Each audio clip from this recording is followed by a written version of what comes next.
Friends, కథామృతలహరికి సుస్వాగతం. ఈరోజు నిష్ఠుర ప్రేమ ధారావాహిక 25th పార్టు వినిపించబోతున్నాను. దయచేసి స్కిప్ చేయకుండా కథ మొత్తం విని లైక్ కొట్టి కామెంట్ పెట్టి సబ్స్క్రైబ్ చేసుకోండి ప్లీజ్. ఇక కథలోకి వచ్చేద్దాం.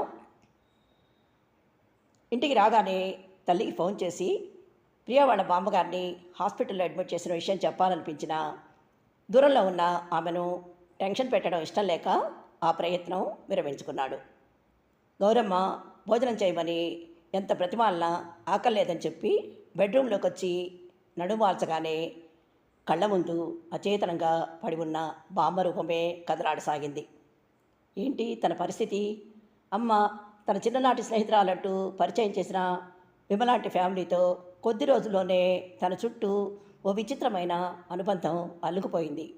ఆవిడన్నట్లు తనది అమ్మ పోలికేనేమో, అందుకే వాళ్ళ కష్టాన్ని తన కష్టంగా భావిస్తున్నాడు.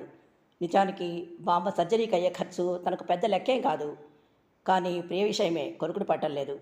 ప్రాణం పోయినా తన సాయం తీసుకోవడానికి ఒప్పుకోదా మొండిఘటం. మరి ఏం చేయాలి? తన్ని ఎలా కన్విన్స్ చేయాలి? ఎటు పాలుపోక మదనపడుతుండగా వెంకీ నుంచి ఫోను. అంకుల్, మీరు వెళ్ళగానే బామ్మ కళ్ళు తెరిచింది. మమ్మల్ని చూడగానే పాపం గుండ్రాయి లాంటి బామ్మ గాలి తీసిన బెలూన్లా, ప్రియతల్లి నీ పెళ్లి కళ్ళారా చూడాలని ఎంతో ముచ్చటపడ్డాను. నా ఆశ తీరకుండానే వెళ్ళిపోతున్నానే అంటూ కన్నీళ్లు పెట్టుకుంటుంటే నర్సు, పెద్దావిడ అసలే నీరసంగా ఉంది, డిస్టర్బ్ చేయడం మంచిది కాదు, వెళ్ళిపోండి అంటూ బయటికి తరివేసింది. వెక్కుతూ చెబుతున్న వెంకీశ్వరంలో సుళ్ళు తిరుగుతున్న దుఃఖం విజయ్ మనసును కలిసివేసింది. వెంటనే హాస్పిటల్కి వెళ్ళి ఆ పసివాడి కన్నీళ్లు తొడవాలన్న కోరిక అతి ప్రయత్నం మీద నిగ్రహించుకుని, ఈ గండం గట్టెక్కించడం ప్రియ వల్ల అయ్యే పని కాదు. పరిస్థితి చేజారిపోకముందే సర్జరీ జరిగిపోవాలి. బామ్మగారి కోరిక నెరవేరాలంటే తనే చొరవ చూపించి ఏదో ఒకటి చేయాలి. కానీ ఏం చేయాలి? రాత్రంతా అదే ఆలోచన. ఎట్టకేలకు ఒక నిర్ణయానికి వచ్చి ఓసారి ట్రై చేసి చూద్దాం, ఎంతవరకు వర్కౌట్ అవుతుందో. నాకైతే ఆ రాక్షసి ఒప్పుకోవడం డౌటే, కానీ నయానో భయానో ఎలాగైనా సరే ఒప్పించి తీరాలి. స్ట్రాంగ్గా డిసైడ్ అయి ఉదయం లేచి చకచక రెడీ అయ్యి శాంతి వాళ్ళింటికి బయలుదేరాడు. ఏంటే ఈ కర్మ, నీకు జాబ్ వచ్చింది, మీ కష్టాలు గట్టెక్కిపోతున్నాయని సంబరపడుతుంటే ఇంతలో ఇలా జరిగింది. మరి ఇప్పుడు ఏం చేద్దామని శాంతి స్నేహితురాలి బాధను చూస్తూ అడగలేక అడిగింది. ఏడ్చి ఏడ్చి మంకెర పువ్వుల్లా ఎర్రబడ్డ కళ్ళని శూన్యంలోకి సారిస్తూ, ఏమోనే ఈ గండం ఎలా గట్టెక్కుతుందో ఏమో, నాకంతా గమ్యగోచరంగా ఉంది. అంత డబ్బు ఖర్చు పెట్టి ట్రీట్మెంట్ చేయించలేని దౌర్భాగ్యం నాది. అలా అని బామ్మ నా చేతకాంతనానికి బలైపోతుంటే గుడ్లప్పగించి చూస్తూ ఉండటం మాత్రం నా వల్ల కాదు. అంతకంటే నేనే ఏ నొయ్యో గుయ్యో చూసుకొని సావడం మంచిది. ప్రియకంఠం దుఃఖంతో పూడుకుపోయింది. అవే మాటలే, ఒక్క బాంబే కాదు, నీ మీద మరో 3 నిండు ప్రాణాలు ఆధారపడి ఉన్నాయి. వాళ్ళకు ధైర్యం చెప్పాల్సిన నువ్వే ఇలా డీలా పడిపోతే ఎలా? ప్రియ నిస్సహాయంగా చూసింది. మరి ఏం చేయనే, ఇప్పటికిప్పుడు అంత డబ్బు ఎలా తేవడం? శాంతికి అర్థం కాలేదు అదే. పోనీ ఆ విజయ్కి అమ్మంటే చాలా అభిమానం కదా, పాపం నువ్వంతా చిత్రించుకున్నా పట్టించుకోకుండా సమయానికి వచ్చి బామ్మ ప్రాణం నిలబెట్టాడు. ఈ సాయము అతన్నే చేయమంటే ఊరికే కాదు అప్పుగానేలే సలహా చెప్పి మింగేసేలా చూస్తున్న ప్రియ కళ్ళలో కోపం చూసి వెనక్కి తగ్గింది. చిచి, అతని ముందు చేయి చాచడం ఏంటి అసహ్యంగా? మాకేమైనా చుట్టమా పక్కమా?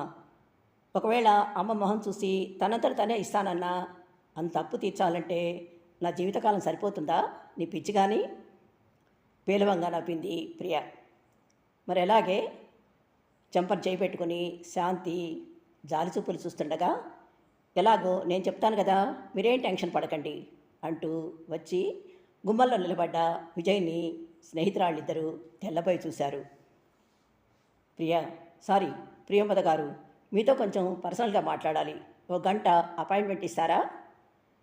గొంతులో వెటకారం లేకపోయినా ఆ కళ్ళల్లో దోబూసులాడుతున్న నవ్వు ప్రియకి ఒళ్ళు మండించింది. అసలే నా సమస్యలో నేను తలమునకలే చేస్తుంటే మధ్యలో మీ తలనొప్పేంటి? ఇదిగో ఈ మొండితనమే. నిన్న ఫోన్ చేస్తే కూడా ఇలాగే. ఏమైందో చూశారు కదా, ఇప్పుడైనా బుద్ధిగా నా మాట వినండి. ఇద్దరం బాగా ఆలోచించి ప్రాబ్లం సాల్వ్ చేద్దాం. మీకు అంతగా నాతో రావడం భయమైతే వెంకీని తోడు తెచ్చుకోండి. అంతే తప్ప రాను రాలేను అని మాత్రం అనకండి ప్లీజ్.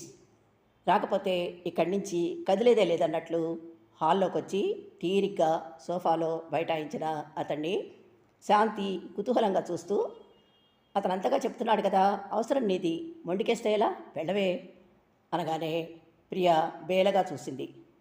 ఎక్కడికి? మా ఇంటికి తాపీగా చెప్పి ఆమె మొహంలో సంకోచం చూసి నవ్వుతూ, భయపడకండి, అక్కడ పులులు సింహాలేం ఉండవు. గంగిగోవు లాంటి వంట మనిషి గౌరమ్మ, రాంబంటు లాంటి హనుమంతు, అంతే, పదండి అంటూ కారు దగ్గరికి నడిచాడు. విజయ్ శాంతి కళతోనే వెళ్ళమన్నట్లు సైగ చేసింది. ప్రియ అయిష్టంగానే ఒక్కతే వచ్చి కారెక్కబోతుంటే, మరి వెంకీ ప్రశ్నార్థకంగా చూశాడు విజయ్. అక్కర్లేదు, నేను మరీ అంత పిరికిదాన్ని కాదు కటుగానే అన్నది. మరి ప్రియమదా మజాకా అంటూ నవ్వుతూ స్టీరింగ్ ముందు కూర్చున్నాడు. కారు కదిలే వరకు బయటే నిలబడి వాళ్ళిద్దరినీ రెప్ప వాల్చకుండా చూస్తూ, ఇతడి మనసులో ఏదో ఉంది, మనిషి కూడా ప్రియ అనుకున్నంత చెడ్డవాడేం కాదు, ఆ విషయం ఈ పిచ్చిది ఎప్పుడు గ్రహిస్తుందో ఏమో, అయినా ఆ సంగతి తర్వాత, ముందు ఆ విజయ్ అసలేం సలహా చెప్పబోతున్నాడో, దానికి మహాతల్లి ఏమంటుందో, అంతా అయోమయంగా ఉంది. ఏదేమైనా సర్జరీ ఏ ఆటంకం లేకుండా జరిగి దేవుడి దయ వల్ల బామ్మ క్షేమంగా బయటపడితే వెంటనే గుడికెళ్ళి అర్చన చేయించాలి. మనసులోనే మొక్కుకుంది శాంతి. కథ విన్నారు కదా, ఈ ఎపిసోడు ఇంతటితో ముగిస్తున్నాను. అక్కడక్కడ కొన్ని అచ్చుతప్పులు వచ్చినాయి కాబట్టి క్షంతవీరాల్ని. మరో మంచి ఎపిసోడ్తో మీ ముందుంటాను. అంతవరకు సెలవు. Thank you.